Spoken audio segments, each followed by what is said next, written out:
नमस्कार दोस्तों, श्रीलंका देश में एक स्टेट ऑफ इमरजेंसी डिक्लेयर कर दी गई है। सोशल मीडिया वेबसाइट्स पर बैन लगा दिया गया है और पूरे आइलैंड पर कर्फ्यू डिक्लेयर कर दिया जा चुका है। इससे पहले हजारों की संख्या में लोग सड़कों पर आए थे प्रोटेस्ट करने के लिए। पूरे देश में सख्त शॉर्टेज चल रही है फ्यूल की और खाने की। लोग बहुत गुस्से में हैं और श्रीलंका एक भारी इकोनॉमिक क्राइसिस से गुजर रहा है। क्या कारण है इसके पीछे, आइए समझने की कोशिश करते हैं। फरवरी के महीने में श्रीलंका के जो फॉरेन करेंसी रिजर्व्स थे वो सिर्फ 2.3 बिलियन डॉलर्स थे। इसके अलावा करीब 4 बिलियन डॉलर्स की डेट पेमेंट्स हैं श्रीलंका के ऊपर। श्रीलंका की जो इकोनॉमी है दोस्तों, वो इंपोर्टेड सामान पर रिलाय करती है बेसिक प्रोडक्ट्स के लिए भी, जैसे कि शुगर, सीरियल्स, फार्मास्यूटिकल्स। अब क्योंकि लो फॉरेन करेंसी रिजर्व्स की वजह से इन चीजों को इंपोर्ट करना मुश्किल हो रहा है, तो देश के अंदर इन बेसिक चीजों के दाम बड़ी तेजी से बढ़ने लग रहे हैं। एक श्रीलंकन एक्टिविस्ट ने इंडियन एक्सप्रेस अखबार को बताया कि चावल का दाम श्रीलंका में अगले एक हफ्ते में 500 रुपए पर किलो हो सकता है। यहां पर मैं श्रीलंकन रुपीस की बात करने लग रहा हूं। एक Indian rupee approximately 4 Sri Lankan rupees के बराबर होता है। आज के दिन चावल 290 रुपए पर किलो, चीनी 290 रुपए पर किलो, मिल्क पाउडर 400 ग्राम 790 रुपए। अब इसके अलावा पूरे देश में बिजली यानी इलेक्ट्रिसिटी की भी दिक्कत हो रही है, क्योंकि फ्यूल को भी बाहर से इंपोर्ट किया जाता है। 24 घंटे में सिर्फ 4 घंटे बिजली आ रही है लोगों के घर में। सरकार ने ऑर्डर दिया है अपने इलेक्ट्रिसिटी बोर्ड को कि वो इंडियन ऑयल कॉर्पोरेशन के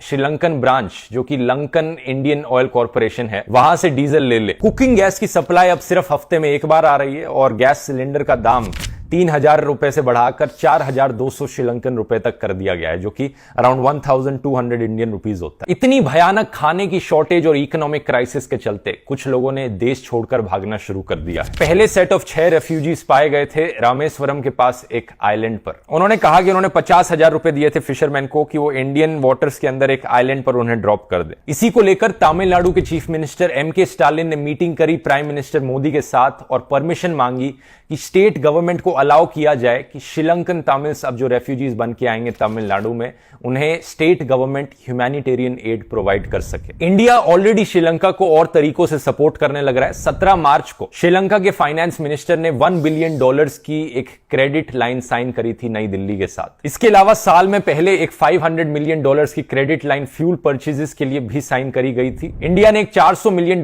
का करेंसी स्वैप भी किया था और अब श्रीलंका $1 बिलियन और की क्रेडिट लाइन की रिक्वेस्ट कर रहा है इंडिया से। अब सबसे बड़ा सवाल यहां पर यह है कि ऐसा हुआ क्यों? क्या रीजन है कि श्रीलंका की आज के दिन यह हालत हो गई? इसका कोई एक सिंगल रीजन नहीं है दोस्तों, मल्टीपल अलग अलग रीजंस हैं। 2018 में Sri Lanka one of the top destinations थी टूरिज्म के लिए दुनिया भर में। स्पेसिफिकली कहा जाए तो 2018 का साल रिकॉर्ड ब्रेकिंग साल रहा था श्रीलंका के लिए। 2.3 मिलियन फॉरेन टूरिस्ट श्रीलंका घूमने आए। श्रीलंका की इकोनॉमी का करीब 12 से 13% हिस्सा सिर्फ टूरिज्म के बेसिस पर चलता था। लेकिन फिर अप्रैल 2019 में मल्टीपल बम धमाके हुए पूरे देश के अंदर। इसके बाद फिर मार्च 2020 में आया कोविड-19 का पैंडेमिक।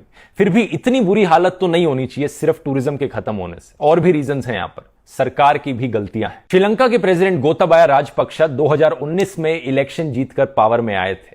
प्रेसिडेंशियल कैंपेन जो इनकी चल रही थी, उसमें इन्होंने प्रॉमिस किया था कि ये इकोनॉमिक ग्रोथ को रिवाइव करेंगे अपने देश में। एक और इनकी प्रॉमिस थी कि ये वीएटी यानी वैल्यू एडेड टैक्स को आधा कर देंगे कट कर। श्रीलंका ने ये टैक्स कट किया 1 दिसंबर 2019 को। 3 महीने बाद कोविड-19 का पैंडेमिक आ गया। तो ये जो लॉजिक था कि टैक्स कम होगा तो लोग ज्यादा कंज्यूम करेंगे चीजें, लेकिन अगर लॉकडाउन लगा होगा, लोग बाहर ही नहीं निकल पाएंगे चीजें कंज्यूम करने के लिए, तो कहां से कंजम्पशन बढ़ेगी? इन्होंने 2019 के इलेक्शन में प्रॉमिस किया था कि ये पूरे देश में एग्रीकल्चर को ऑर्गेनिक बना देंगे। फिर अचानक से इन्होंने एक ऐसा डिसीजन ले लिया कि रात भर में ऑलमोस्ट पूरे देश में एक नेशन वाइड बैन लगा दिया गया सिंथेटिक फर्टिलाइजर्स और पेस्टिसाइड्स पर। अब ऐसे फैसलों को सुनकर कुछ पॉलिटिशियन के फैंस कहते हैं कि बड़ा बोल्ड डिसीजन है, अचानक से लिया, बड़ा स्टेप लिया, अच्छा ही लिया होगा। लेकिन ऐसे अचानक से लिए गए बोल्ड डिसीजंस बिना सोचे समझे होते हैं अक्सर। अगर सही में देश में बदलाव लाना है, वो धीरे धीरे प्लानिंग के साथ किया जाता है। असल में ऑर्गेनिक खाने के साथ बात क्या है? ऑर्गेनिक खाना एनवायरनमेंट के लिए अच्छा होता है, हमारी हेल्थ के लिए अच्छा होता है, सस्टेनेबल ज्यादा होता है।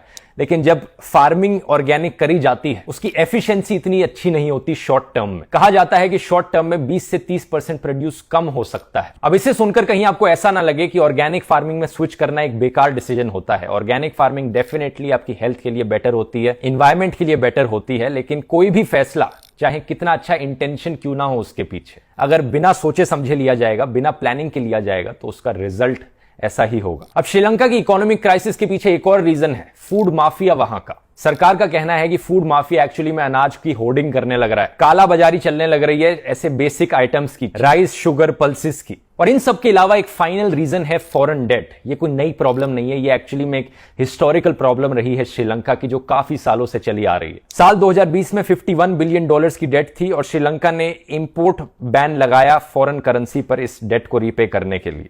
इस सिचुएशन का लेटेस्ट अपडेट यह है दोस्तों कि श्रीलंका की पूरी सरकार में सारे मिनिस्टर्स ने अब इस्तीफा दे दिया है। सारे 26 मिनिस्टर्स जो इनकी सरकार में थे उन्होंने अपने लेटर्स ऑफ रेजिग्नेशन सबमिट कर दिए हैं प्राइम मिनिस्टर को।